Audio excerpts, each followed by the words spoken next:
So class 9th lesson 4 of your science structure of atom first part finish कर चुके हैं। Today we are discussing half part जो हमारा रह गया था फ्रॉम हियर, कहाँ से, यहाँ से, कि how are electron distributed in different orbit. हमने बोहर्स मॉडल पढ़ा था। बोहर्स मॉडल में ये देखा था कि इलेक्ट्रॉन जो होते हैं वो डिफरेंट अलग अलग ऑर्बिट्स में रहते हैं। लिखा है सेकेंड पोस्टुलेट, क्या कहा था बोहर ने, while revolving in discrete orbit the electron do not radiate energy, ना तो वो एनर्जी निकालते हैं।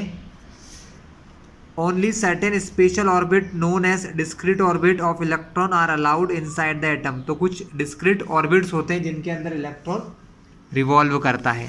चलिए देखते हैं इसके लिए कुछ रूल है, कुछ फॉर्मूला है, क्या है। तो class the distribution of electrons into different orbits of an atom was suggested by Bohr and बरी। मतलब नील्स बोहर और बरी नाम के एक साइंटिस्ट थे। बोहर एंड बरी दो अलग अलग लोग हैं जिन्होंने ये लॉ हमें दिया है। द फॉलोइंग रूल्स, कुछ रूल्स हैं। पहला रूल ये है, the maximum number of electron present in a shell is given by the, एक फॉर्मूला है, number of electron present in a shell, किसी शेल में कितने इलेक्ट्रॉन रहते हैं, इसके लिए उन्होंने फॉर्मूला दिया है। पेज टर्न कर रहे हैं हम लोग। तो फॉर्मूला क्या दिया उन्होंने, फॉर्मूला है 2n²। क्या है class formula, 2n², where n is the orbit, जहाँ n मतलब ऑर्बिट, कौन सा ऑर्बिट है, फर्स्ट ऑर्बिट है या सेकेंड ऑर्बिट है या थर्ड ऑर्बिट है, इस टाइप से। Number of energy levels index 1 2 3, hence the maximum number of electron in a different shells are as follows. मतलब अलग अलग शेल में किस टाइप से इलेक्ट्रॉन रहते हैं ये हम देखते हैं। क्लास इसको हम कॉपी में करेंगे, बुक में तो दिया हुआ ही है। सो क्लास ये किस चीज़ का फॉर्मूला पढ़ रहे हैं, हमने ये देखा है कि हमारा न्यूक्लियस सेंटर में होता है और न्यूक्लियस के अराउंड में इलेक्ट्रॉन रहते हैं। लेकिन सारे इलेक्ट्रॉन जो होते हैं ना वो एक साथ नहीं रहते हैं, अलग अलग प्लेसेस पर रहते हैं, डिफरेंट प्लेसेस पर रहते हैं। इन प्लेसेस को ऑर्बिट कहते हैं। क्या कहते हैं, ऑर्बिट। जैसे कि फर्स्ट ऑर्बिट है तो उसमें कितने इलेक्ट्रॉन रहेंगे, इसका फॉर्मूला है, अभी हम दिखाते हैं आपको। सेकेंड ऑर्बिट है, इसमें कितने इलेक्ट्रॉन रह सकते हैं, ठीक है। इसके अलावा थर्ड ऑर्बिट है, उसमें कितने इलेक्ट्रॉन रह सकते हैं। इसके अलावा फोर्थ ऑर्बिट में कैसे रह सकते हैं। इसके लिए उन्होंने हमें एक फॉर्मूला दिया जिसे क्या कहते हैं, 2n² कहते हैं। क्लास क्या कहते हैं, 2n²। इस 2n² का यूज अब हम करते हैं क्लास। देखिए n का मतलब होता है शेल, क्या, शेल। और हम फाइंड क्या कर रहे हैं, हम ये फाइंड कर रहे हैं किसी शेल में मैक्सिमम कितने इलेक्ट्रॉन रह सकते हैं। अगर मैं n के इक्वल में 1 रखता हूँ, क्लास देखना ध्यान से आप, मैंने n बराबर 1 रखा तो क्या होगा, 2 × 1 का स्क्वायर। 1 का स्क्वायर कितना होता है क्लास, 1 का स्क्वायर 1 ही होता है, इंटू ये 2, तो 2 1 जा 2। तो पहली शेल में कितने इलेक्ट्रॉन रह सकते हैं क्लास, पहली शेल में सिर्फ 2 ही इलेक्ट्रॉन रह सकते हैं। यही आपको यहाँ पर दिया है, देखो पहली शेल में 2 इलेक्ट्रॉन। तो ये आपने पहली शेल के 2 इलेक्ट्रॉन बना दिए। ये मैक्सिमम है, कम, इससे कम भी हो सकता है, लेकिन 2 से ज़्यादा पहली शेल में नहीं रह सकते। बात करते हैं नंबर 2 शेल की। सेकंड शेल में कितने इलेक्ट्रॉन रह सकते हैं ये चेक करते हैं। तो सेकंड शेल में चेक करने के लिए आप क्या करोगे, n के प्लेस पे 2 रखोगे कि सेकंड शेल में कितने इलेक्ट्रॉन रह सकते हैं। तो 2 × 2 का स्क्वायर। तो क्लास सेकंड शेल का हमें निकालना है, तो हमने n के प्लेस पे क्या रखा है, 2 रखा है। तो ये हो जाएगा 2 × 2 का स्क्वायर होता है क्लास 4, 2 2 जा 4 और 4 2 जा 8। तो सेकंड शेल में कितने इलेक्ट्रॉन रहते हैं क्लास, सेकंड शेल में 8 इलेक्ट्रॉन रहते हैं। कैसे जमे होते हैं मैं आपको बताता हूँ। तो क्लास किस प्रकार अरेंज होते हैं तो आप देख सकते हैं, 1 इलेक्ट्रॉन, 2 इलेक्ट्रॉन, 3 4 5 6 7 8, इस प्रकार से। आपकी बुक में भी नीचे दिया हुआ है, मैं दिखा देता हूँ आपको अलग अलग इलेक्ट्रॉन्स का arrangement. In the same way class इसी तरह से आप क्या कर सकते हो, अगर n के प्लेस पे 3 रख दोगे, हमारा फॉर्मूला क्या है, 2n²। है किस चीज़ का फॉर्मूला है, maximum number of electron in a orbit, या किसी शेल में कितने इलेक्ट्रॉन रह सकता है। अगर n के प्लेस पे अगर मान लो 3 रखते हैं तो 2 × 3 का स्क्वायर। 3 का स्क्वायर कितना होता है क्लास, 9 होता है। 3 3 जा 9 और उसमें मल्टीप्लाई करेंगे 2 का, तो 9 2 जा 18। तो थर्ड सेल में कितने इलेक्ट्रॉन रह सकते हैं, 18, ये लिखा है क्लास आपके सामने। फोर्थ सेल में 32 रह सकते हैं। इस प्रकार से अलग अलग आप तरीके से फाइंड कर सकते हो। तो ये हमने क्या फाइंड किया क्लास, ये हमने फाइंड किया कि किसी शेल में कितने इलेक्ट्रॉन रह सकते हैं। ये चारों यहाँ लिखे हुए मैंने आपको करके दिखा दिए हैं। फर्स्ट शेल को हम क्या कहते हैं, सेकंड को एल कहते हैं, थर्ड को एम कहते हैं, फोर्थ को एन शेल कहा जाता है। चलिए सेकंड क्या बोला, the maximum number of electron that can be accommodate in outer most orbit is 8। लेकिन अगर 8 इलेक्ट्रॉन भी कहीं पर रहते हैं ना, तो वो भी मान लिया जाता है कि अगर किसी शेल में, जैसे यहाँ पर 18 इलेक्ट्रॉन की ज़रूरत है क्लास, यहाँ पर 32 चाहिए, लेकिन अगर इनके पास इतने इलेक्ट्रॉन नहीं होते हैं तो 8 से भी काम इनका हो जाता है।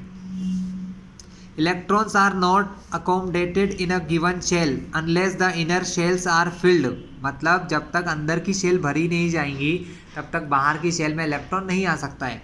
जैसे कि एग्जांपल के तौर पर देखिए, मैंने यहाँ समझाया है, अगर ये आपकी फर्स्ट शेल है, जब तक फर्स्ट पूरी तरीके से फिल नहीं होगी तो इलेक्ट्रॉन सेकेंड में नहीं जाएंगे। पहले फर्स्ट भरेगी तब जाके इलेक्ट्रॉन सेकेंड में, जब सेकेंड पूरी फिल हो जाएगी तब जाके इलेक्ट्रॉन थर्ड में पहुंच सकते हैं।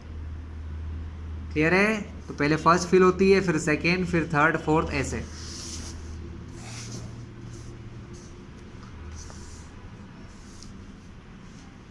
Atomic structure of first 18 element are shown schematically in figure 4.4। नीचे आपको डायग्राम दिया है क्लास हर एक एलिमेंट का, है ना। हम देखते हैं ध्यान से। देखिए हाइड्रोजन, हाइड्रोजन का एटॉमिक नंबर या मास नंबर 1 होता है। उसके मतलब क्या है कि उसके अंदर सिर्फ एक ही इलेक्ट्रॉन होता है, जिसको हमने देखो इस प्रकार लिखा है, एक इलेक्ट्रॉन। ये जो डार्क डार्क दिखाई दे रहा है ये आपका न्यूक्लियस है और ये फर्स्ट इलेक्ट्रॉन हो गया। यहाँ देखिए हीलियम, हीलियम का न्यूक्लियस ये सेंटर में जहाँ मैंने पेंसिल रखा है, ये हीलियम का न्यूक्लियस हो गया है। हीलियम के अंदर 2 इलेक्ट्रॉन होते हैं क्लास। कितने इलेक्ट्रॉन होते हैं? तो ये फर्स्ट शेल में 2 इलेक्ट्रॉन बन गए। जब तक 2 इलेक्ट्रॉन थे हमें सिर्फ एक शेल की ज़रूरत थी, क्योंकि पहली शेल में कितने इलेक्ट्रॉन रह सकते हैं? फर्स्ट शेल में 2 इलेक्ट्रॉन रह सकते हैं। चलिए बात करते हैं थर्ड एलिमेंट की। थर्ड एलिमेंट हमारा होता है लिथियम। लिथियम के अंदर क्लास 3 इलेक्ट्रॉन होते हैं। कितने इलेक्ट्रॉन होते हैं? 3 इलेक्ट्रॉन होते हैं। हम उसको कैसे जमा सकते हैं? ध्यान से देखिए, ये आपने बना दिया न्यूक्लियस। क्या बना दिया? 3 इलेक्ट्रॉन है। पहली शेल में कितने रह सकते हैं class? So class first shell में पॉसिबल है 2 इलेक्ट्रॉन, तो 1 2 इलेक्ट्रॉन। फर्स्ट शेल पूरी हो गई, अब बनाएंगे सेकंड शेल। सेकंड शेल में कितने इलेक्ट्रॉन रह सकते हैं? 8 रह सकते हैं, लेकिन हमारे पास कितने इलेक्ट्रॉन है? टोटल है 3। लिथियम के पास होते हैं 3 में से 2 ये बना दिए, बचा थर्ड, तो थर्ड इलेक्ट्रॉन आ गया यहाँ पर। तो ये किसका हो गया क्लास? ये देखिए ये बन गया आपके लिथियम का फॉर्मूला। इसी प्रकार बेरिलियम में 4 होते हैं। कितने होते हैं? 4। तो ये लिथियम वाला जो है, लिथियम के अंदर क्या बनाए थे अपन ने? 2। पहली शेल में लिथियम में 2 बनाए और दूसरी शेल में 1। बेरिलियम का नंबर होता है 4। अगर आपको बेरिलियम का बनाना है तो फिर से आपने क्या किया? न्यूक्लियस, ये पहली शेल में कितने इलेक्ट्रॉन पॉसिबल है? ओनली 2 1 2। लेकिन कितने टोटल? 4 है। बेरिलियम के पास कितने इलेक्ट्रॉन होते हैं? बेरिलियम के पास 4 इलेक्ट्रॉन होते हैं। 2 यहाँ जमा दिए और 2 कहाँ जाएंगे? सेकेंड शेल में। 3 4, ये हो गया आपका बेरिलियम। देखिए मैं आपको बुक में भी दिखा दूँ। ये देखिए, ये तो न्यूक्लियस, ये पहली शेल के 2 इलेक्ट्रॉन, सॉरी ये यहाँ पर है, ये न्यूक्लियस, ये पहली शेल के 2 इलेक्ट्रॉन, ये तीसरा और ये चौथा इलेक्ट्रॉन। इसी प्रकार बोरॉन में क्या होगा? एक और इलेक्ट्रॉन बढ़ जाएगा तो 5 हो जाएंगे। कार्बन में एक और बढ़ गया तो 6 हो जाएंगे। नाइट्रोजन में एक और बढ़ गया तो 7 हो जाएंगे। ऑक्सीजन में एक और बढ़ गया तो 8 हो जाएंगे। सेम वे में फ्लोरीन में एक और बढ़ गया तो 9 हो जाएंगे और नियोन में एक और बढ़ गया तो 10 हो जाएंगे। फिर भी मैं आपको कुछ और दिखा देता हूँ। जैसे कि हमने बेरिलियम का देख लिया, बोरॉन का देखिए। बोरॉन में क्या होगा? बोरॉन में न्यूक्लियस, ये बोरॉन में होते हैं टोटल 5 क्लास। कितने होते हैं? 5। पहली शेल में रह सकते हैं 2, तो ये मैंने पहली शेल में बना दिया 1 और 1 2। दूसरी शेल में कितने बचे? अब 5 में से 2 गए तो कितने बचे? 3। तो दूसरी शेल में 1 2 3 हो गए। टोटल कितने इलेक्ट्रॉन?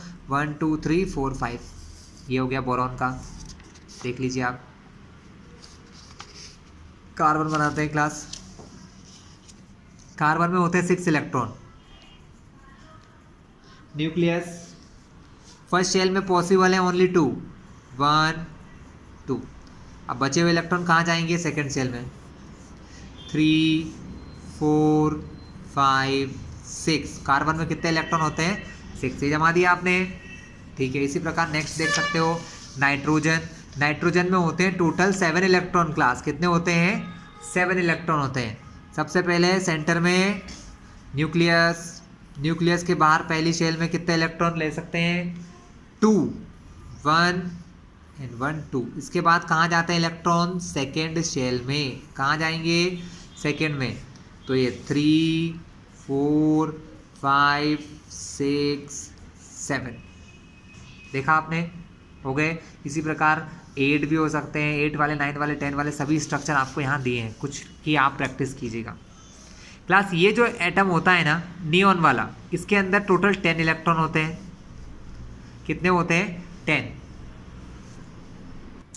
तो क्लास इन 10 इलेक्ट्रॉन को अपन किस प्रकार जमाया हमने इलेक्ट्रॉन को जिस टाइप से जमाया ना, इसको कहते हैं इलेक्ट्रॉनिक कॉन्फ़िगरेशन। क्या कहते हैं? Electronic configuration. जैसे हम बात करते हैं, अभी हमने नियॉन का जमाते हैं। नियॉन जो है ना, नियॉन के अंदर होते हैं 10 इलेक्ट्रॉन। कैसे जमे होते हैं? पहली शेल में कितने? 2। कैसे देख लेते हैं, ये 1 और ये 1 2। उसके बाद सेकेंड शेल में देखो 2 इलेक्ट्रॉन ये हो गए, 3 4 5 6 7 8 9 10 हो गए 10 पूरे। लेकिन गिन लो, इसमें 8 से ज़्यादा तो नहीं हो गए, क्योंकि सेकंड सेल में मैक्सिमम कितने रह सकते हैं? देखो सेकंड सेल में सबसे ज़्यादा से ज़्यादा कितने रह सकते हैं? 8। हमारे 8 से ज़्यादा तो नहीं हुए, गिन लेते हैं। ये फर्स्ट सेल में 2, फिर सेकंड सेल में देखो 1 2 3 4 5 6 7 8 ही है, 8 से ज़्यादा नहीं हुए। तो इसका इलेक्ट्रॉनिक कॉन्फ़िगरेशन ऐसे लिखा जाता है कि पहली शेल में 2 इलेक्ट्रॉन, दूसरी शेल में 8 इलेक्ट्रॉन। तो ये नियॉन का इलेक्ट्रॉनिक कॉन्फ़िगरेशन है क्लास। क्या कहते हैं इसको? इसे कहा जाता है इलेक्ट्रॉनिक कॉन्फ़िगरेशन, कि किस सेल में कितने इलेक्ट्रॉन हैं। फर्स्ट शेल में 2 इलेक्ट्रॉन, सेकंड शेल में 8 इलेक्ट्रॉन। ठीक है, अब आप क्या बोलोगे कि भाई सेकंड शेल में 8 हो गए, मतलब सेकंड शेल पूरी भर चुकी है। सेकंड शेल कैसी हो गई है? पूरी तरीके से फिल हो गई है। अब हम इलेक्ट्रॉन, अगर मान लो कोई एलिमेंट है, अगर उसके पास 10 से ज़्यादा इलेक्ट्रॉन है, तो हम क्या करेंगे? उसको तीसरी वाली शेल में भरेंगे। देखो पहली शेल में हमने 2 इलेक्ट्रॉन फिल किए, शेल पूरी भर गई, हमने छोड़ दिया। सेकेंड शेल में कितने और आ सकते थे? 8, वो भी फिल कर दिए। तो 8 और 2 टोटल कितने हो गए? 10। अब ये शेल भी पूरी तरीके से फिल हो गई। अब मान लो आपके पास कोई ऐसा एलिमेंट आ गया जिसके पास 11 इलेक्ट्रॉन है, और ऐसा होता है जिसको कहते हैं सोडियम। क्या कहते हैं क्लास? सोडियम। सोडियम के पास 11 इलेक्ट्रॉन होते हैं। तो अब क्या करेंगे? जो 11 नंबर का इलेक्ट्रॉन है वो तो यहाँ नहीं रह सकता है, उसको हम डालेंगे तीसरी शेल में। कहाँ डालेंगे? थर्ड शेल में। कैसे? ध्यान से देखिएगा। सोडियम का इलेक्ट्रॉनिक कॉन्फ़िगरेशन देखिए आप लोग। ये आपका क्या हो गया? न्यूक्लियस। फर्स्ट शेल के 2 इलेक्ट्रॉन, 1 और 1 2। सेकेंड शेल के अंदर कितने रह सकते हैं? 8। गिनो 1 2 3 4 5 6 7 8। 8 इसके अंदर, 2 अंदर वाले में। कितने हो गए? 8 और 2 10। बचा कितना? 1। उस 1 इलेक्ट्रॉन को हम कहाँ डालेंगे? थर्ड शेल में। तो ये हमारा थर्ड शेल का 1 इलेक्ट्रॉन। अब इसका इलेक्ट्रॉनिक कॉन्फ़िगरेशन लिखना सीखें, बहुत आसान है। पहली शेल में कितने रखे आपने? 2 रखे। दूसरी शेल में कितने रखे हैं? टोटल 8। और तीसरी में अभी कितना है? 1। तो ये क्या है? ये सोडियम के एटम का इलेक्ट्रॉनिक कॉन्फ़िगरेशन है कि किस प्रकार इलेक्ट्रॉन जमे हुए हैं। फर्स्ट शेल में 2, सेकेंड में 8, थर्ड में कितने हैं? 1 इलेक्ट्रॉन। क्लास इस प्रकार से आपको बाकी सबके भी जमाना है, समझा चुका हूँ मैं। 12 का होगा तो क्या करोगे? एक और इलेक्ट्रॉन बढ़ा देना। 13 आएगा तो एक और इलेक्ट्रॉन यहाँ बढ़ा देना। 14 होगा तो एक और बढ़ा देना। 15 में एक और बढ़ा देना। 16 में एक और बढ़ा देना। ठीक है, तो ऐसे ऐसे करके आप सारे इलेक्ट्रॉनिक कॉन्फ़िगरेशन सीख लोगे। हमारी बुक में हमको 18 नंबर तक के इलेक्ट्रॉनिक कॉन्फ़िगरेशन दिए हैं। क्लास आप देख लीजिए, कुछ आपके पास यहाँ दिए हुए भी हैं, मैंने समझा भी दिया है। अब आई थिंक कि अब आप लोगों को समझ में आ जाएगा। चलिए, यहाँ पर कुछ डिस्कशन दिया है इसी बारे में, यही दिया हुआ है जो हमने समझा है। देखते हैं टेबल में क्या लिखा है। हाइड्रोजन का सिंबल H, एटॉमिक नंबर होता है क्लास हाइड्रोजन का 1। नंबर ऑफ प्रोटॉन भी कितने होते हैं? जितने इलेक्ट्रॉन होते हैं उतने ही प्रोटॉन होते हैं। एक इलेक्ट्रॉन है तो एक ही प्रोटॉन। हाइड्रोजन में न्यूट्रॉन नहीं होता है क्लास, न्यूट्रॉन नहीं होता, पहले ही मैंने बताया था आपको।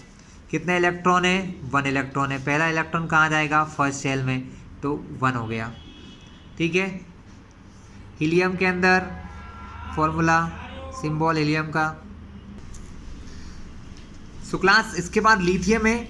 लिथियम का एटॉमिक नंबर 3 होता है। एटॉमिक नंबर का मतलब ही होता है कि जितना एटॉमिक नंबर होता है उतने ही इलेक्ट्रॉन होते हैं। देखिए एटॉमिक नंबर 3, तो उसके अंदर टोटल कितने इलेक्ट्रॉन होंगे, 3 इलेक्ट्रॉन्स होंगे।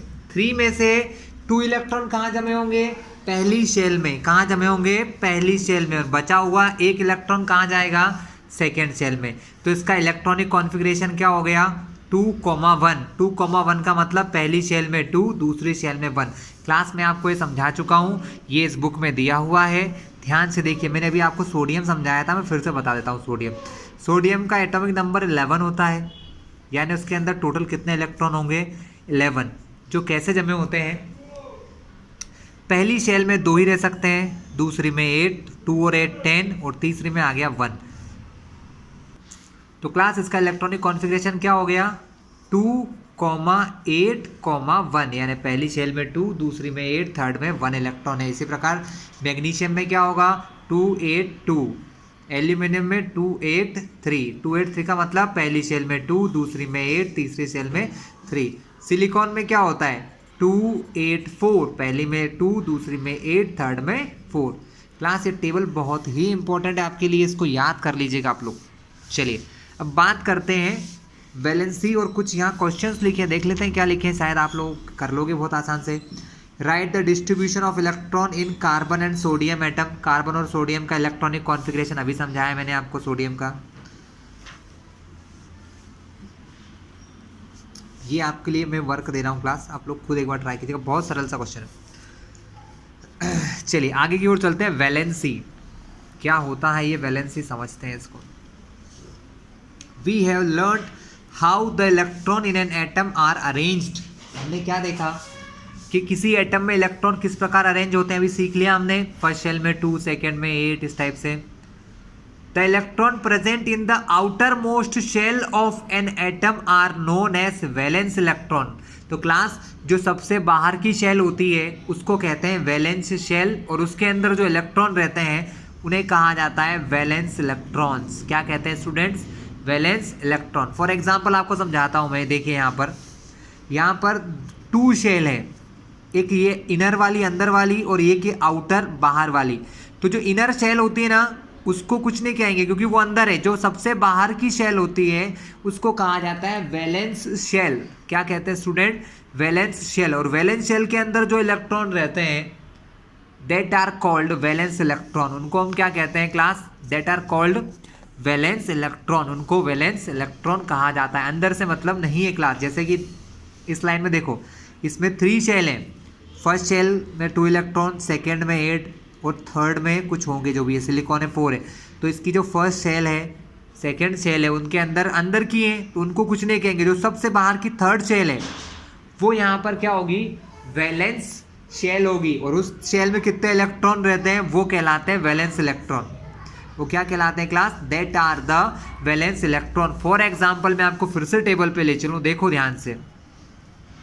यहाँ पर ये फर्स्ट शेल इनकी भरी हुई है 2 से, सेकेंड शेल भरी हुई है 8 से, लेकिन ये तीसरी वाली दिख रही है आपको। इसके बाद ये थर्ड, ये इनकी वैलेंस शेल होगी क्लास। जैसे मैग्नीशियम की वैलेंस शेल में कितने इलेक्ट्रॉन होते हैं, 2। सोडियम की वैलेंस शेल में कितने इलेक्ट्रॉन होते हैं, 1। एल्यूमिनियम के वैलेंस शेल में 3। सिलिकॉन के वैलेंस शेल में 4। फॉस्फोरस की वैलेंस शेल में 5। सल्फर की वैलेंस शेल में 6। क्लोरीन की वैलेंस शेल में 7। ऑर्गन की वैलेंस शेल में होते हैं 8। इस टाइप से ये आखिरी के जो इलेक्ट्रॉन होते हैं वो कहलाते हैं वैलेंस इलेक्ट्रॉन। और वो आखिरी की जो शेल होती है, सबसे बाहर की होती है, वो होती है valence shell. From the Bohr Bury scheme we also know that the outer most shell of an atom can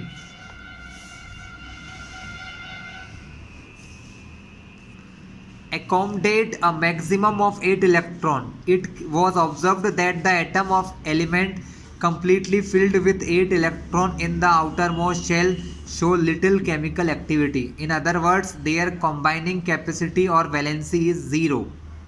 मतलब क्लास हमने ये कहा कि ऐसे एलिमेंट्स जिनके आउटर मोस्ट शेल में, जिनकी आखिरी शेल में अगर 8 इलेक्ट्रॉन होते हैं ना, तो वो केमिकली इनएक्टिव होते हैं। कैसे होते हैं? केमिकली इनएक्टिव या लिटिल एक्टिव, मतलब जो ज़्यादा केमिकल रिएक्शन नहीं करते हैं, जो किसी और एलिमेंट से कोई रिएक्शन नहीं करते हैं, जिनके पास क्या होते हैं, आउटर मोस्ट शेल में कितने इलेक्ट्रॉन होते हैं?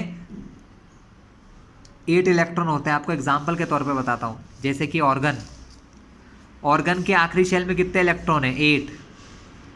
तो ये ज़्यादा रिएक्शन नहीं करेगा क्लास, ये किसी और से मिलता नहीं है। केमिकल एक दूसरे से रिएक्शन करके नई नई चीज़ें बनाते हैं, लेकिन ऑर्गन ऐसा नहीं करता है। क्यों? क्योंकि उसकी आखिरी शेल में 8 इलेक्ट्रॉन है। उसी प्रकार देखो ये नियॉन की भी आखिरी शेल में कितने इलेक्ट्रॉन है? लास्ट की बात कर रहे हैं क्लास, बीच की नहीं कर रहे हैं। लास्ट शेल में कितने इलेक्ट्रॉन है? 8। तो नियॉन भी क्या है? ज़्यादा रिएक्टिव नहीं होता है, कम रिएक्टिव होता है। ठीक है, इस रूल को ऑक्टेट रूल भी कहते हैं। बड़ी क्लास में शायद आप पढ़ोगे, या यहीं पर भी हो बुक में, तो पता नहीं। तो इसको ऑक्टेट रूल कहा जाता है क्लास। ठीक है। The helium atom has 2 electron in its outermost shell and all other element have atoms with 8 electron in the outermost shell। मतलब क्या बोला जाता है, सिंपल सी भाषा में अगर कहें क्लास, कि अगर कोई शेल पूरी तरीके से फिल है, कोई शेल पूरी तरीके से फिल है, तो वो किसी से रिएक्शन नहीं करती है। जैसे हीलियम के अंदर क्या होता है क्लास? 2 इलेक्ट्रॉन होते हैं। जो 2 इलेक्ट्रॉन पहली शेल में रहते हैं, अब क्या होता है, 3rd इलेक्ट्रॉन है भी नहीं, तो इसे तीसरी शेल की ज़रूरत भी नहीं है, इसे ना तो इसके बाद वाली शेल की ज़रूरत है। यानी सिंपल वे में क्या कहते हैं क्लास, कि जितने इलेक्ट्रॉन हमको चाहिए एक शेल में रहने के लिए, अगर उतने हैं तो वो किसी से रिएक्शन नहीं करेगा। जैसे हीलियम, इसके पास 2 इलेक्ट्रॉन होते हैं, और 2 इलेक्ट्रॉन किस में रह गए? इस शेल में रह गए। कहाँ रह गए? इस शेल में रह गए। अब तीसरा होता तो नई शेल बनती, तीसरा इलेक्ट्रॉन नहीं है तो नई शेल भी नहीं बनेगा और ना ही रिएक्शन होगी क्लास। ठीक है, चलिए आगे की ओर चलते हैं। अब बात करते हैं वैलेंसी की। The combining capacity of the atom of element that is their tendency to react and form molecule with atoms of the same or different element was thus explained as an attempt to attain a fully filled outermost shell। मतलब क्या कहा class उन्होंने ये कहा कि वो ही element react करते हैं जिनकी शेल पूरी तरीके से फिल्ड नहीं होती है। जैसे कि सोडियम, देख रहे हैं आप, सोडियम में लास्ट में कितना इलेक्ट्रॉन है? 1 है। अगर लास्ट में 8 हो जाएंगे तो वो क्या हो जाएगा? फुल फिल्ड हो जाएगा और वो रिएक्शन नहीं करेगा। लेकिन ऐसा है क्या? नहीं, सोडियम के पास 1 इलेक्ट्रॉन है लास्ट में, मतलब ये रिएक्शन करेगा। इसका मतलब कंबाइनिंग कैपेसिटी, वैलेंसी का मतलब क्या हो गया कि आउटर मोस्ट शेल में जो इलेक्ट्रॉन होते हैं, अगर वो 8 हैं, आउटर मोस्ट शेल में जो इलेक्ट्रॉन होना चाहिए अगर वो 8 हैं तो वो किसी से रिएक्शन नहीं करेंगे। लेकिन अगर आउटर मोस्ट शेल में 8 इलेक्ट्रॉन नहीं है तो वो किसी ना किसी से रिएक्शन करेंगे और नए केमिकल, नए कंपाउंड्स बनाएंगे क्लास। ठीक है। सो क्लास सिंपल सी लैंग्वेज में कहें तो अगर आउटर मोस्ट शेल में 8 इलेक्ट्रॉन है तो कोई रिएक्शन नहीं होती है, और अगर 8 नहीं है तो वो किसी ना किसी एलिमेंट से रिएक्शन करके नए नई चीज़ें, नए नए कंपाउंड्स, नए नए मॉलिक्यूल्स बनाते हैं। चलिए, एन आउटर मोस्ट शेल, मतलब जो शेल सबसे बाहरी है, आउटर मोस्ट है, विच हैड 8 इलेक्ट्रॉन, जिसके अंदर अगर 8 इलेक्ट्रॉन हो, was said to possess an octet, उसको कहा जाता है कि वो एक ऑक्टेट है। क्या है क्लास? ऑक्टेट है। ऑक्टेट का मतलब 8 ही होता है क्लास, सभी को पता होना चाहिए। साइंस में ऑक्ट का मतलब क्या होता है? 8 है। तो जिस एलिमेंट के आखिरी शेल में 8 इलेक्ट्रॉन है उसका ऑक्टेट कंप्लीट है। उसका ऑक्टेट कैसा है क्लास? कंप्लीट है। Atoms would thus react so as to achieve an octet in the outer most shell. मतलब अगर ऑक्टेट नहीं है, किसी के पास ऑक्टेट नहीं है, अगर 8 इलेक्ट्रॉन नहीं है क्लास, जैसे कि सोडियम के पास 8 नहीं है, तो ये क्या करेगा? ये 8 करने के लिए ट्राई करेगा। 8 करने के लिए क्या कर सकता है? ट्राई कर सकता है। और इसके 2 तरीके होते हैं, transferring of electron and sharing of electron. शायद अभी नहीं होगा, 10th क्लास में आएगा या हो सकता आ भी जाए। तो दो तरीके होते हैं क्लास इसके। एक होता है ट्रांसफरिंग ऑफ इलेक्ट्रॉन, इलेक्ट्रॉन के ट्रांसफर से वो 8 इलेक्ट्रॉन कर सकता है। This was done by sharing of, gaining और लूजिंग ऑफ इलेक्ट्रॉन। मतलब कौन कौन से तरीके हैं, शेयर करके या ट्रांसफ़र करके। ट्रांसफ़र दो प्रकार से होते हैं। ट्रांसफ़र का मतलब होता है इलेक्ट्रॉन को गेन करना या इलेक्ट्रॉन देना, इसीलिए यहाँ पर लिखा है गेनिंग और लूजिंग इलेक्ट्रॉन। यानी अगर आपके पास 8 इलेक्ट्रॉन नहीं है आखिरी में, अगर सोडियम के पास देखो क्लास, सोडियम का इलेक्ट्रॉनिक कॉन्फ़िगरेशन होता है 2, 8, 1। इसके पास लास्ट में 1 इलेक्ट्रॉन है ना, इसको 8 बनाना है। तो दो तरीके हैं। सो क्लास यहाँ पर इसके पास आप देख रहे हो कि 7 इलेक्ट्रॉन, या तो ये 7 इलेक्ट्रॉन ले ले, है ना, गेन कर ले, तो इसके पास क्या होगा 2, 8 हो जाएगा अगर ये 7 इलेक्ट्रॉन ले लेता है तो। या फिर ये अपना जो 1 इलेक्ट्रॉन इसके पास है ना, ये किसी को दे दे, तब क्या होगा, ये इलेक्ट्रॉन हट जाएगा, तो इसके पास क्या आंसर आ जाएगा 2, 8 हो जाएगा। तो हम ये देख रहे हैं कि भाई 7 इलेक्ट्रॉन लेने से अच्छा 1 इलेक्ट्रॉन दे दो, है ना। तो इस प्रकार क्या क्या पॉसिबल है, ट्रांसफ़र ऑफ इलेक्ट्रॉन यानी इलेक्ट्रॉन ले लो या अपना इलेक्ट्रॉन किसी को दे दो। तो गेनिंग ऑफ इलेक्ट्रॉन पॉसिबल है, लूजिंग ऑफ इलेक्ट्रॉन पॉसिबल है, और एक होता है शेयरिंग वाला, वो भी दिखाऊंगा मैं आपको बाद में जहाँ ज़रूरत होगी।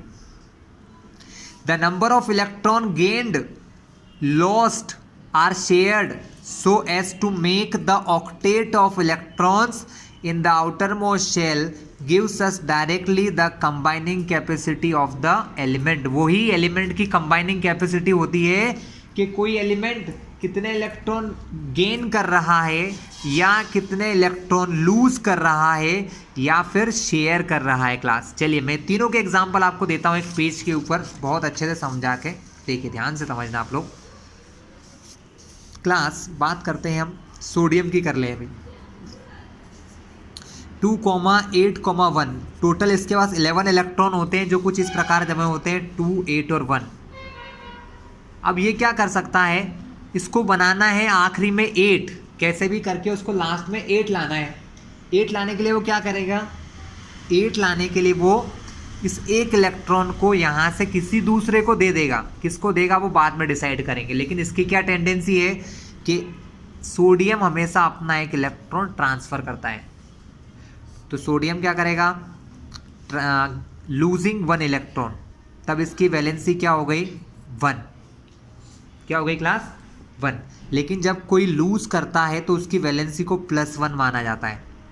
क्यों माना जाता है, वो ऐसे माना जाता है, देखो हम सभी को पता है कि किसी एटम में हमने पढ़ा था थॉमसन मॉडल। थॉमसन मॉडल ने क्या कहा था, जितना प्लस का चार्ज होता है उतना ही माइनस का होता है, कि यानी अगर इसके पास 11 इलेक्ट्रॉन है तो 11 ही प्रोटॉन होंगे, 11 ही क्या होंगे क्लास, प्रोटॉन होंगे।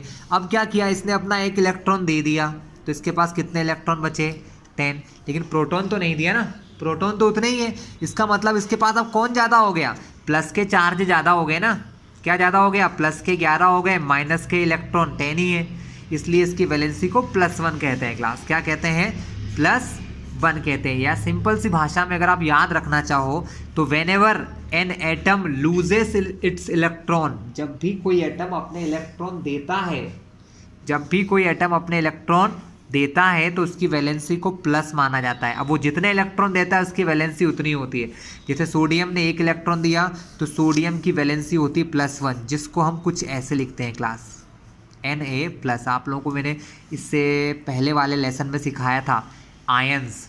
तब ये एटम जो होता है ना, वो एटम नहीं रहता है, तब वो बन जाता है एक आयन। क्या बन जाता है क्लास, एक आयन, पॉजिटिव आयन। शायद याद होगा आपको लेसन 3 समझाया था आपको लोगों को मैंने, जहाँ पर 2 प्रकार के आयन समझाए थे, पॉजिटिव आयन और नेगेटिव। तो इस प्रकार से आयन्स बनते हैं इलेक्ट्रॉन्स के ट्रांसफ़र से, इलेक्ट्रॉन्स के ट्रांसफ़र से।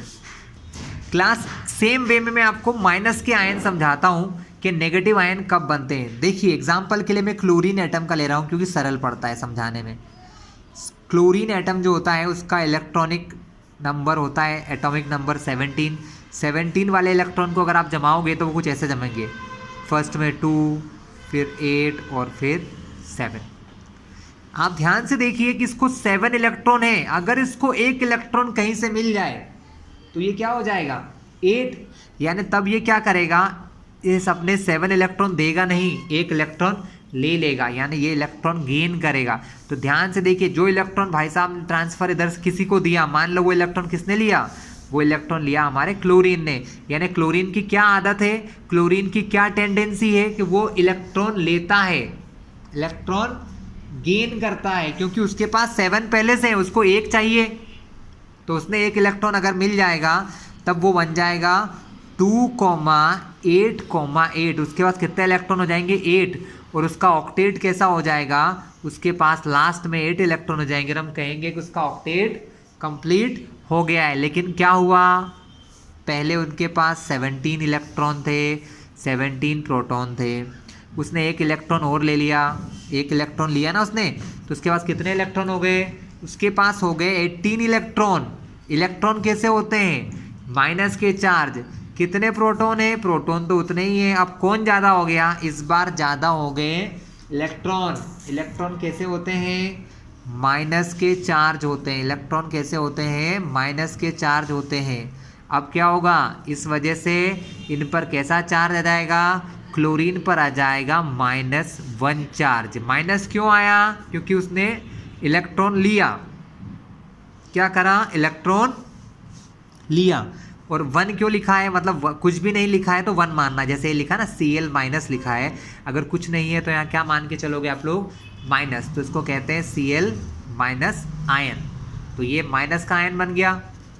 प्लस का आयन कब बनता है, जब इलेक्ट्रॉन देता है। माइनस का आयन कब बनता है, जब इलेक्ट्रॉन लेता है। ठीक है, जितने इलेक्ट्रॉन लेते और देते हैं वो उसकी वैलेंसी कहलाती है। क्या कहलाती है class, that is the valency. इसको हम क्या पढ़ते हैं, वो हमारी किसी भी एलिमेंट की वैलेंसीज होती हैं। अब जैसे एग्जांपल के तौर पर आप देखिए, टेबल बहुत इंपॉर्टेंट है क्लास, इस टेबल को अगर समझ लिया तो पूरा लेसन समझ गए। सोडियम के बाद आते हैं मैग्नीशियम।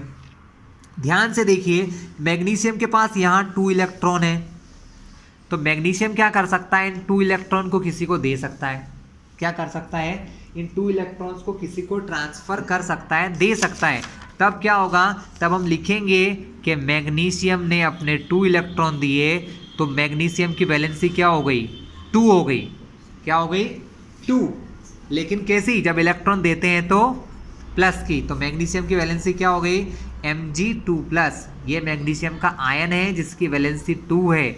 प्लस क्या शो करता है, प्लस सिर्फ ये बताता है कि इलेक्ट्रॉन दे रहे हो, और माइनस क्या बताएगा कि इलेक्ट्रॉन ले रहे हैं। उसी प्रकार एग्जाम्पल के तौर पर बताता हूँ, सल्फर। सल्फर के पास 6 इलेक्ट्रॉन है, कितने हैं, 6। इसको कितने इलेक्ट्रॉन की ज़रूरत है, इसको ज़रूरत है सिर्फ और सिर्फ 2 इलेक्ट्रॉन की। तब क्या करेगा, सल्फर 2 इलेक्ट्रॉन ले लेगा। सल्फर का फॉर्मूला होता है S। ये क्या करेगा, 2 इलेक्ट्रॉन लेगा, लेने को कहते हैं माइनस। तो सल्फर की वैलेंसी क्या हो गई, 2 माइनस। माइनस सिर्फ क्या बताता है कि आप इलेक्ट्रॉन ले रहे हो। कितने ले रहे हो, 2। क्लियर हो गया क्लास। तो अगर आपको ये इलेक्ट्रॉनिक कॉन्फ़िगरेशन याद हो गया तो वैलेंसी याद करने की ज़रूरत ही नहीं है, वैलेंसी याद करने की ज़रूरत नहीं होती है। ठीक है, वैलेंसी कभी भी 4 से ज़्यादा नहीं होती है। वैलेंसी 4 से ज़्यादा नहीं हो सकती, क्योंकि 4 से ज़्यादा इलेक्ट्रॉन ना तो हम लोग ट्रांसफ़र कर सकते हैं ना ही गेन कर सकते हैं, है ना। 4 इलेक्ट्रॉन गेन करना बहुत मुश्किल सा काम होता है। इसलिए वैलेंसी 4 जो होती है ना, वो ट्रांसफ़र वाली नहीं होती है, शेयरिंग वाली होती है। कौन सी होती है क्लास, शेयरिंग होती है। शेयरिंग का अभी हमारे पास जिक्र नहीं है, अगर आएगा तो हम एक्सप्लेन कर देंगे आपको। सो क्लास, ये जो पार्ट यहाँ लिखा है वो मैंने आपको एक्सप्लेन कर दिया, वही सब लिखा है जो मैं आपको समझा रहा था। ठीक है, अब हम स्टार्ट करते हैं हमारा नेक्स्ट पार्ट यहाँ से। कहाँ से, from atomic number and mass number. So class, atomic number की डिस्कशन करते हैं। We know that protons are present in the nucleus of an atom। हमने क्या पढ़ा है कि प्रोटॉन्स कहाँ होते हैं, वो एटम के न्यूक्लियस में होते हैं। कहाँ होते हैं, न्यूक्लियस ऑफ एटम में। It is the number of proton of an atom, मतलब एटॉमिक नंबर का मतलब है कि कितने प्रोटॉन हैं। जिस एलिमेंट के एटम में जितने प्रोटॉन होते हैं वही उसका एटॉमिक नंबर होता है class, which determine its atomic number, it is denoted by Z. Atomic number का सिंबल क्या है क्लास? जेड है। अगर आपसे पूछे जेड क्या होगा एटम के लिए, तो जेड एटम का एटॉमिक नंबर होता है। All atoms of an element have the same atomic number Z. किसी एटम के किसी एलिमेंट के जितने भी एटम होते हैं उनका एटॉमिक नंबर सेम होता है। In fact element are defined by the number of proton they possesses. Element को प्रोटॉन के हिसाब से ही जमाया जाता है और बताया जाता है। फॉर एग्जांपल हाइड्रोजन जो होता है उसका Z1 है। Z मतलब एटॉमिक नंबर, तो हाइड्रोजन का एटॉमिक नंबर 1 है। इससे क्या समझ में आता है कि हाइड्रोजन के अंदर कितने प्रोटॉन है? हाइड्रोजन हैज़ 1 प्रोटॉन, हाइड्रोजन के पास 1 प्रोटॉन है। Because in hydrogen atom only 1 proton is present, क्योंकि हाइड्रोजन में कितने प्रोटॉन होते हैं? 1 ही प्रोटॉन होता है। सिमिलरली फॉर कार्बन का Z6 होता है, मतलब कार्बन के एटम के अंदर कितने प्रोटॉन होते हैं? 6 प्रोटॉन्स होते हैं। Therefore the atomic number is defined as the total number of proton present in the nucleus of atom। तो एटॉमिक नंबर की क्या डेफिनेशन है मैं आपको यही बता देता हूँ। एटॉमिक नंबर की डेफिनेशन ये है कि atomic number is defined as the total number of proton present in the nucleus of atom, कि किसी एटम के न्यूक्लियस में कितने प्रोटॉन रहते हैं, जितने प्रोटॉन रहते हैं वो होता है उसका एटॉमिक नंबर, जिसको रिप्रेजेंट किया जाता है Z से। चलिए फिर बात आती है मास नंबर की। After studying the properties of सब एटॉमिक पार्टिकल, मतलब इलेक्ट्रॉन प्रोटॉन न्यूट्रॉन को हम क्या कहते हैं? सब एटॉमिक पार्टिकल कहते हैं। ये सब पढ़ने के बाद हमने क्या देखा?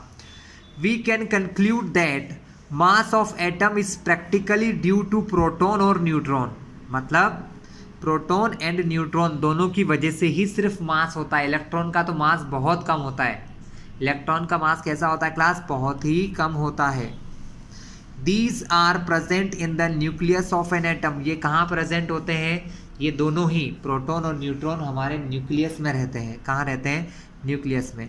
Hence proton and neutron are also called nucleons. इसलिए प्रोटॉन और न्यूट्रॉन को हम क्या कहते हैं? न्यूक्लियॉन भी कहते हैं। क्या कहते हैं क्लास? न्यूक्लियॉन। न्यूक्लियॉन मतलब न्यूक्लियस में रहने वाले। न्यूक्लियॉन का मतलब क्या होगा? जो न्यूक्लियस में रहते हैं। Therefore the mass of an atom reside in its nucleus. इसका मतलब एक ही है कि किसी एटम का मास कहाँ रहता है? उसके न्यूक्लियस में रहता है। For example mass of carbon is 12 unit. Carbon का मास कितना है? 12 यूनिट है।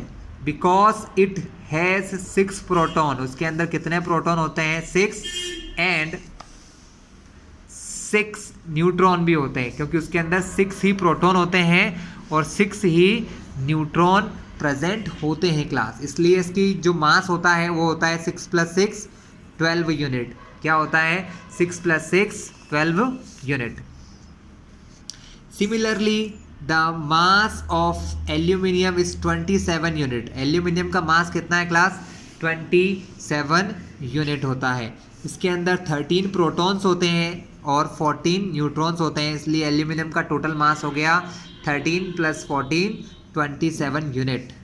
The mass number is defined as the sum of the total number of proton and neutron. यानी जो मास नंबर होता है क्लास, उसका मतलब होता है कि प्रोटॉन और न्यूट्रॉन का प्लस।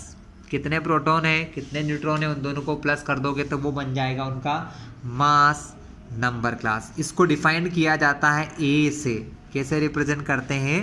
ए से रिप्रेजेंट किया जाता है class. In the notation for an atom, जब हम किसी एटम का नाम लिखते हैं, जब हम किसी एटम को दिखाते हैं तो हम इस प्रकार से लिखते हैं। यहाँ पर सिंबल, नीचे एटॉमिक नंबर, यहाँ लिखते हैं मास नंबर। एग्जांपल दिखाऊँ आपको, जैसे कि हीलियम। आपको हीलियम का लिखने का बोलूँगा कभी मैं, तो आप लिखोगे हीलियम, यहाँ पर 2, यहाँ पर 4। 2 क्या होता है? Atomic number Z। 4 क्या होता है? उसका मास नंबर A। इसलिए देखिए ZXA, यहाँ लिखोगे एटॉमिक नंबर, यहाँ उसका सिंबल, यहाँ उसका मास नंबर। एग्जाम्पल कुछ और दिखाएं? चलिए और दिखा देते हैं। Sodium Na, symbol, atomic number 11, mass number 23। ये हो गया आपका सिंबल सोडियम का। क्लियर है क्लास? चलिए class, here are some questions, कुछ क्वेश्चंस हैं। If the number of electron in an atom is 8, किसी एटम के अंदर 8 इलेक्ट्रॉन है और नंबर ऑफ प्रोटॉन भी 8 है, तो उसका एटॉमिक नंबर क्या होता है क्लास? तो एटॉमिक नंबर तो प्रोटॉन पे डिपेंड करता है। कितने प्रोटॉन है? 8, तो एटॉमिक नंबर कितना हो गया? 8 हो गया। ठीक है। What is the charge on the atom, लेकिन चार्ज कितना होगा? चार्ज होगा 0, क्योंकि जितने प्रोटॉन है उतने इलेक्ट्रॉन। देखो दोनों 8 8 है, एक होता है प्लस, एक होता है माइनस, प्लस माइनस 0, तो टोटल चार्ज कितना हो गया? 0 हो गया। तो क्लास आगे हम देखते हैं आइसोटोप्स के बारे में। आइसोटोप्स क्या होते हैं? लेकिन क्या होता है क्लास, जैसे जैसे समय बीतता जाता है ना, कुछ थ्योरीज खराब होती जाती है। खराब होने का मतलब कि उनमें कुछ कमियां नज़र आने लग जाती है। जैसे कि पहले ये देखा गया कि भाई सारे एटम एक जैसे होते, लेकिन समय के साथ ये डिस्कवरी हो गई कि किसी एलिमेंट के जो सारे एटम होते हैं ना, वो एक जैसे नहीं होते। कभी कभी एक से ज़्यादा तरह के एटम भी मिल जाते हैं, कभी कभी एक से ज़्यादा प्रकार के एटम भी मिल जाते हैं, और उन एटम्स को हम आइसोटोप्स कहते हैं। अभी तक हमने क्या पढ़ा था कि एटम्स आइडेंटिकल होते हैं। एटम्स आइडेंटिकल होते हैं मतलब एटम्स के सारे गुण एक जैसे होते हैं। जैसे मैंने अगर हाइड्रोजन के 100 एटम लूँ, तो हाइड्रोजन के सारे 100 एटम या 1 लाख एटम या 10 लाख एटम एक जैसे होंगे, लेकिन ऐसा नहीं पाया गया। समय के साथ ये डिस्कवरी हुई कि कुछ एटम ऐसे भी पाए जाते हैं जो थोड़े बहुत अलग होते हैं। थोड़े बहुत अलग होने का मतलब उनका मास अलग होता है, उसके अंदर प्रोटॉनों की संख्या तो सेम होती है, लेकिन न्यूट्रॉन की संख्या बदल जाती है। ऐसे कुछ एटम कम मिलते हैं बट होते हैं। जैसे अगर मान लो बात करें कि हाइड्रोजन की बात कर लें, तो हाइड्रोजन के 3 प्रकार के डिफरेंट एटम हमें दिखाई देने को मिलते हैं, जिसको पहले वाले को कहते हैं प्रोटियम, दूसरे वाले को कहते हैं ड्यूटीरियम, और थर्ड होता है ट्राइटियम। ये 3 प्रकार के हाइड्रोजन के एटम मिलते हैं। देखा जाए तो मैक्सिमम तो आपको वही मिलेगा जो हमने अभी तक पढ़ा है, प्रोटियम, जिसके अंदर 1 इलेक्ट्रॉन होता है, 1 प्रोटॉन होता है। ठीक है। लेकिन कुछ ऐसे एटम भी हाइड्रोजन के हमको मिले हैं जिनके अंदर 1 न्यूट्रॉन भी होता है, या जिसके अंदर 2 न्यूट्रॉन भी होते हैं। तो इस प्रकार की डिस्कवरी होने के बाद ये समझ में आ गया कि किसी एलिमेंट के एटम एक जैसे नहीं होते हैं, वो बदल भी सकते हैं, जिनको क्या कहा जाता है? आइसोटोप्स कहते हैं। तो क्लास अब देखते हैं आगे। तो in nature a number of atoms of some element have been identified which have the same atomic number but different mass number. मतलब ऐसा हो सकता है कि ऐसे एटम भी पाए जा सकते, ऐसे एटम्स होते हैं जिनका एटॉमिक नंबर तो सेम होता है बट मास नंबर डिफरेंट हो सकता है, उनको हम आइसोटोप कहते हैं। फॉर एग्जांपल हाइड्रोजन के 3 आइसोटोप हैं, प्रोटियम, ड्यूटीरियम, ट्राइटियम। प्रोटियम में 1 इलेक्ट्रॉन 1 प्रोटॉन, इसलिए यहाँ पर भी 1 है और यहाँ पर भी 1 है। ड्यूटीरियम में 1 इलेक्ट्रॉन 1 प्रोटॉन, लेकिन साथ में एक न्यूट्रॉन भी आ गया, इसके लिए यहाँ पर 2 आ गया, 1 + 1 2। 1 प्रोटॉन 1 न्यूट्रॉन, तो कितना हो जाएगा? मास नंबर 2 हो जाएगा। हमने मास नंबर में क्या पढ़ा था कि प्रोटॉन और न्यूट्रॉन मिलके मास नंबर, तो यहाँ पर 2 आ गया। एक ट्राइटियम भी फाइंड हुआ है जिसका एटॉमिक नंबर तो 1 है। हाइड्रोजन का एटॉमिक नंबर कभी नहीं बदलेगा क्लास, प्रोटॉनों की संख्या कभी नहीं बदलती है, सिर्फ न्यूट्रॉन चेंज हो सकते हैं। तो ट्राइटियम में 3 न्यूट्रॉन होते हैं। कितने न्यूट्रॉन होते हैं?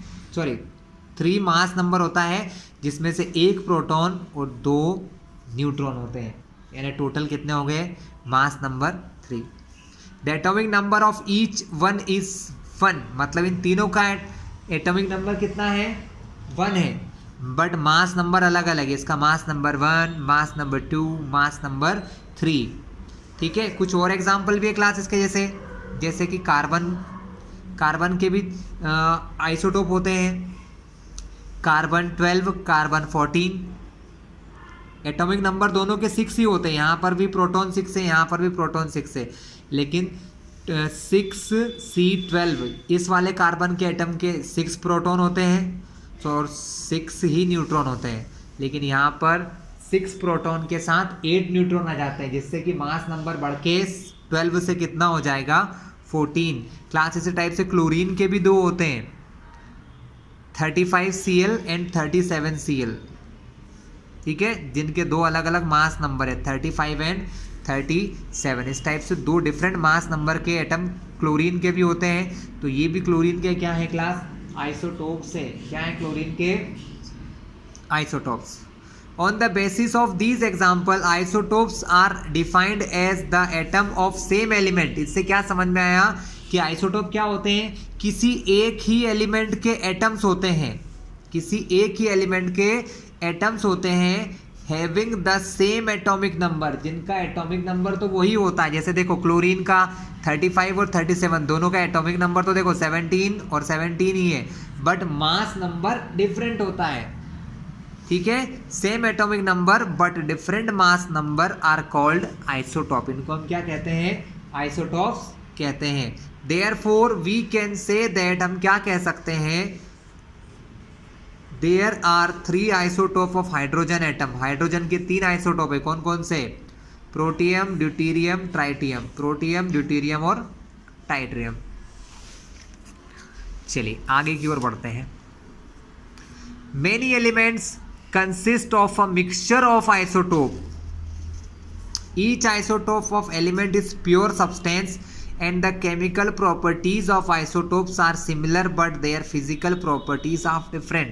मतलब दो आइसोटोप की जो केमिकल प्रॉपर्टी होती है वो तो सही होती हैं, एक जैसी होती हैं, बट इनकी फिजिकल प्रॉपर्टीज़ थोड़ी सी अलग हो सकती हैं। जैसे कि दोनों का मास अलग हो सकता है, वॉल्यूम अलग हो सकता है, डेंसिटी अलग हो सकती है, तो ये चीज़ें।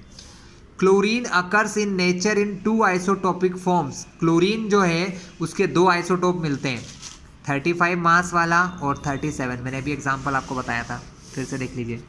Chlorine 17Cl35, atomic number 17, mass number 35, वो 1737 जिसका मास नंबर 37। तो ये दोनों एग्जाम्पल अभी आपको बताए गए।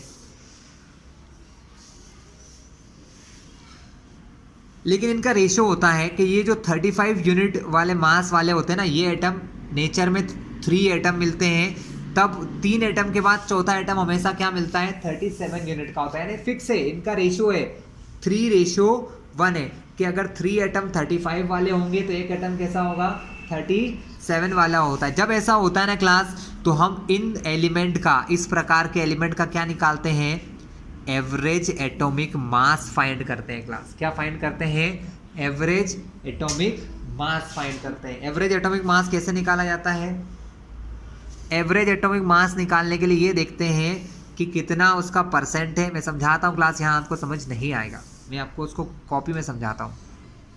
तो क्लास देखिए, हमने क्या देखा कि 35 यूनिट मास वाले एलिमेंट 3 होते हैं, तब 37 यूनिट का मास का एक एटम होता है। यानी अगर बात करें कि टोटल 4 एटम में से 3 एटम 35 वाले होंगे और 1 एटम 37 का होगा, तो एक रेशियो निकालते हैं। क्या निकालते हैं, रेशियो। टोटल कितने हैं क्लास, टोटल 4 में से 3/4 किसका है, 35 यूनिट का है, और 37 वालों का कितना है, 4 में से 1, यानी इनका रेशियो कितना है, 1:4 है क्लास। देखिए कितना है, 1:4 है। तो अगर हमको एवरेज मास निकालना है, क्या निकालना है, एवरेज मास निकालना है, तो हम क्या करेंगे, हम वही करेंगे जो इन्होंने किया है, पर अलग तरीके से। इन्होंने क्या किया है, इसको परसेंटेज के फॉर्म में लिया है, 75/100, मतलब वही है। देखो 75 को काटो 25 से, इससे कटा 3 बार, इससे कटा 4, 25 को काटो 25 से 1 बार, 25 से 4 बार, जो मैंने किया है यहाँ पर 3/4, 1/4। देखिए आप वही आएगा आंसर। तो हम क्या करते हैं, 3 एटम 3/4 के हैं, कितने के हैं, 3/4 के मास के हैं, तो 3 × 3/4 प्लस एक एटम जो है वो कैसा है, 1/4 मास का है। इसका मास कितना है, इसका मास है 35, इसका मास है 37। एक एटम का मास 37, 3/4 एटम का मास 35 क्लास। ठीक है, अब इनका मल्टीप्लाई करके कैंसिलिंग करेंगे तो हमें फाइनल आंसर मिल जाएगा। कैसे मिलेगा देखते हैं। 35 3 कितना होता है क्लास, 105/4। 37 का 1 बार करेंगे तो 37/4, इन दोनों को प्लस करोगे तो आंसर आएगा 142/4। अगर इसको कैंसिलिंग की जाए क्लास, क्या किया जाए, कैंसिलिंग किया जाए तो आंसर आएगा 35.5 यूनिट। यानी हमारा जो मास निकला है ना वो 35 निकला है ना वो 37 निकला है, इनके बीच का एक एवरेज निकला है जिसको कहते हैं 35.5। यानी क्लोरीन के एटम का जो मास होता है वो होता है 35.5 यूनिट। क्लियर है क्लास? ये हमने फाइंड कर लिया एटम का मास। किसके एटम का मास? क्लोरीन के एटम का मास। सो क्लास क्या देखा हमने, 35.5 यूनिट जो है वो मास आ गया किसका, हमारे क्लोरीन के एटम का। हमने कैसे निकाला, आइसोटोप की नॉलेज होने के बाद। ठीक है, the mass of an atom of any natural element is taken as the average mass of all the naturally occurring atoms of that element. If an element has no isotope, then the mass of its atom would be the same as the sum of proton and neutron। मतलब अगर किसी का isotope नहीं है तो उसका मास जो होगा वो प्रोटॉन और न्यूट्रॉन के प्लस के बराबर होगा। But if an element occurs in isotopic form, लेकिन अगर कोई एलिमेंट आइसोटोप्स के फॉर्म में मिलता है, कैसे मिलता है, आइसोटोप के फॉर्म में मिलता है, तब हमें क्या करना होता है, इस प्रकार जो मैंने परसेंटेज और रेशियो करके दिखाया था उस प्रकार से हम फाइंड करते हैं उसका मास।